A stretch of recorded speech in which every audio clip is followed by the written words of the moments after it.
few months ago, we set out to create an iPhone app based on one of our popular training videos from our website, Video Copilot. Now, in this tutorial, we teach people how to create a demon using Adobe After Effects. Now, our goal was to create an iPhone app that allowed anyone to create this effect. Because who doesn't want demon-making abilities while they're riding the subway? Well, I guess you don't really need it on the subway, but other places. Our biggest challenge was teaching people how to use this app in a fun and entertaining way. So since we run a visual effects website, we came up with the idea to create a short film that not only teaches people how to use the app, but also helps promote it as well. Now, even if the app doesn't quite make it, we still have all this great content that we can share with our visual effects community and hopefully allow them to learn from some real-world projects. Plus, it was a good excuse to do some visual effects and maybe blow a few things up.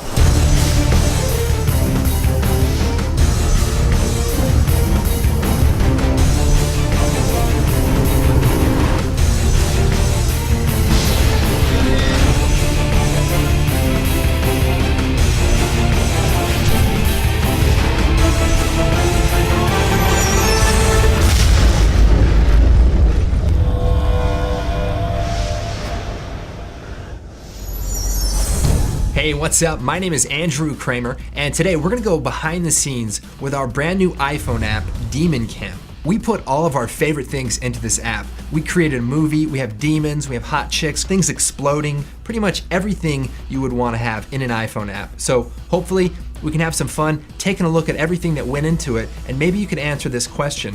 Why did we put so much work into an iPhone app? I have no idea. One of the very first elements that we created was the main menu for the actual iPhone app. Now, we want it to be this really colorful room, maybe from the Renaissance, and it has a crystal ball, it has some evil cards, and you can actually see the chalice from Indiana Jones and the Last Crusade. The crystal ball was actually just added into our scene to make it seem a little bit more mystical, and it was also really easy to make. You just create a sphere and you're done. And then later, we designed the film promo around the crystal ball and just try to give it a little bit more purpose. When someone actually clicks on the start button, the room turns evil, it gets dark, and wind starts blowing through, and one of the things we wanted to do was have the book open up and the pages go flying everywhere. So instead of creating it in 3D, we thought maybe we should try to film it instead. All right, now, like any respectable film crew, you need to have a lot of duct tape. I'm talking boxes of this stuff. If the boxes break, you can use the duct tape to fix the boxes. What we're gonna be doing is we're gonna be taping down this book so it doesn't blow away. Obviously, with a high-powered air compressor, we don't want the book to fly off. You know, it's a very expensive book. It's actually an antique book, probably worth, you know, millions of dollars, frankly. Okay, so what I'm gonna do is gonna open it up, and remember, this is a very expensive book, so we wanna be, shoot, that's okay, we can fix this. Like I said, I mean, this book is worth $50,000 at least. The price kind of went down a little bit because of the, well, maybe it went up. I don't know. What we want to do is tape the book down so that it doesn't get blown away. Now the air is going to be coming from this direction, and since the camera is shooting this way, we won't see the duct tape behind the book. Action!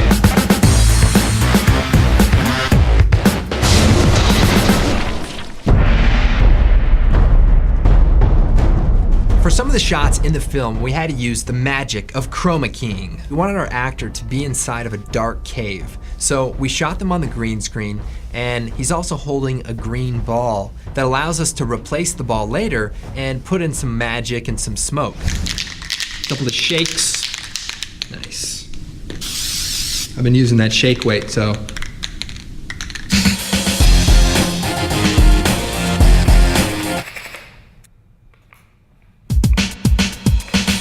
So we had our stand-in green screen crystal ball that we would interchange with our real crystal ball, and it allows us to put things inside of the crystal ball when people's hands cross over, and that way we don't have to paint out the hands later. We can just key it out, add the stuff back in, and it just makes the workflow a lot easier. For another shot in the film, we had the Enchantress coming out of a portal. Now, we were on set at this Renaissance room, so we brought along a portable green screen. Now, the nice thing about this is we can set it up, but then we can take it down, and the lighting of the scene will match the actual original photography. So when we put the background back in, it looks like it was part of the original scene.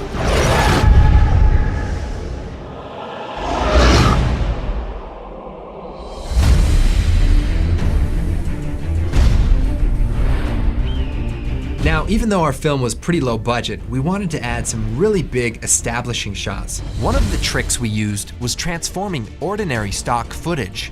For one of the shots, we're flying through the mountains, and we used a cool plugin from the Foundry called Camera Tracker, and this allowed us to put things like the clouds and the mist into 3D space, as well as the jagged, evil-looking mountains. Again, we used the same technique to transform this shot into a nighttime castle scene that was used as the establishing shot. One of the more challenging shots was our character holding the crystal ball in the medieval corridor. Hey, how's it going? I'm here with Shai, and he's wearing the Video Copilot Renaissance / criminal outfit. We have like a woman's blouse, a woman's fur coat, and this is definitely like real animals, like maybe cat or something, so it's quite nice. Okay, so he's holding the orb, and as he reveals it to us, we actually want the light to come up on his face. So down here we have Tino. Show us what you got going on. Piece of cardboard. Easy. As he opens it up, Tino's revealing the light so that his face lights up. Now, because the camera was moving, we had to create a real three-dimensional set. Plus, it gives the shot bigger scope with the large pillars and the fire. And we used a program called Adobe After Effects, which is like Photoshop for animated visual effects. So after our hero falls to his death, we wanted to have a shot of his hand next to the crystal ball. Sometimes in order to make a shot look good, you have to do a little bit of hard work. Now in this case, we're gonna be taking some of these bricks and building a partial set. We got the last brick in place, and the thing about this is you spend a lot of time doing something. It makes a big difference in the production values. So in this case, we built this whole structure, took a few hours, and it looks great. So spending quality time makes a big difference.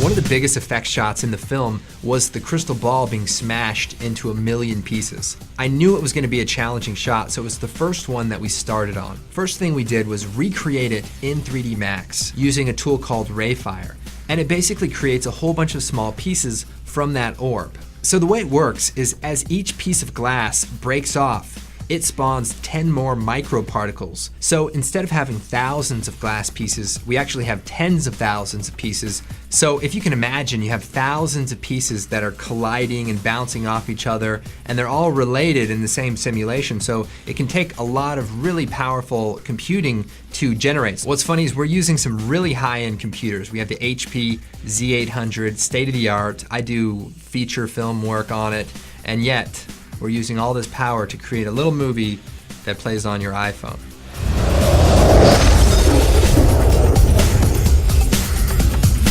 And for a final touch, we added some digital depth of field to make the glass pieces kind of pop out a little bit more and allow you to focus on the small piece of glass that comes to the lens.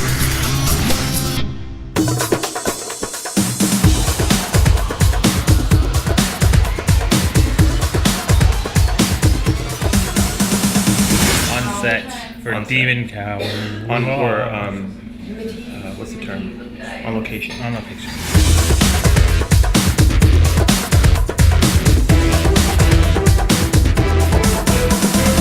One of my most favorite things was shooting the medieval scene on location. Thanks to our good friend David, we were able to use his guest house, which is designed like a medieval room and has some great details. Bottom line is, I'm just really impressed with this room. Just the detail, you know. We've got chandeliers literally from the 16th century. Stuff on the wall, spears, maps. And look at this. This is unbelievable. You have a phone, a Panasonic. It's got full dialing, large buttons. Unbelievable.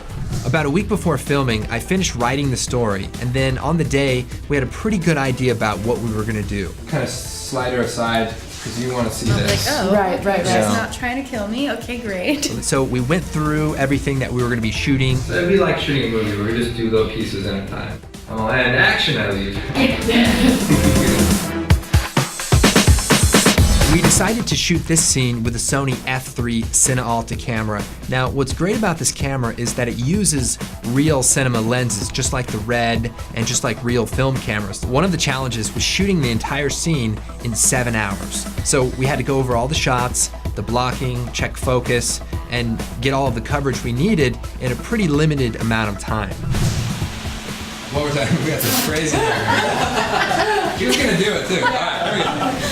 One of the things that really helped us out was we had dolly tracks that ran along the entire side of our set. What this allowed us to do is use this camera jib that has a camera attached to it that allows it to rotate 360 degrees. So what we could do is we could move the camera to one end, shoot all of the master shots, move the camera on the dolly, and shoot all of the reverse shots. So we didn't have to keep setting the camera up at different locations. Once everything got going, it went really fast and we were able to get all the coverage. Plus we had more control over doing more dynamic shots where the camera moves in and flies around. So it was a great little setup and allowed us to shoot a lot of things in a really short amount of time. So we got this crystal ball, and it was not easy to find. We tried to steal one from these psychics, but they knew we were coming, and they put it away.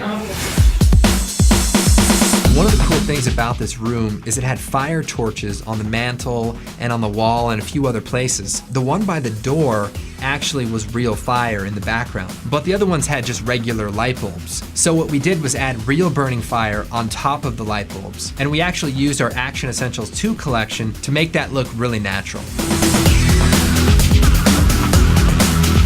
Our actresses, Janae and Nicolette, they didn't really have any idea about what the scene was about. They knew it was for an app, they knew what the app did. So on the day, we're just kind of going over everything that we're gonna be doing, and I don't think it really even made a lot of sense to them. I'm not sure it makes a lot of sense now, but they were great. You know, they had a lot of energy, and they just helped bring this whole thing to life. And I did pick out the costumes, actually.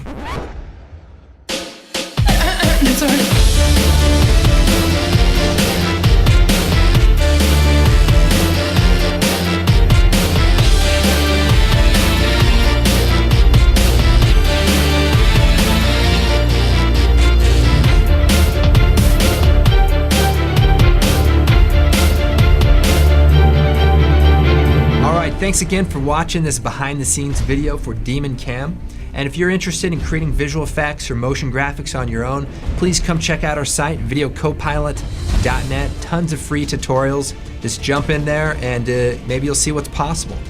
Thanks again. I'm Andrew Kramer for Video Copilot, and we'll see you next time.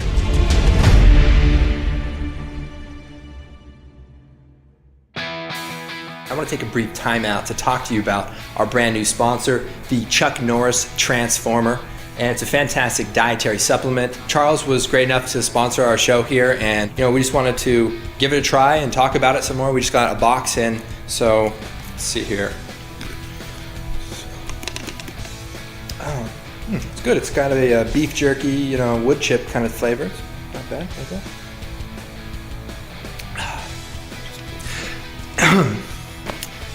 That's good.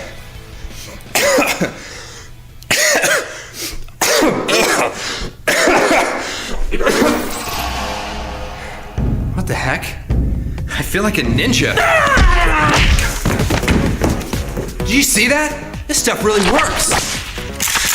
Now we're talking. Texas, here I come. This thing's got real bullets.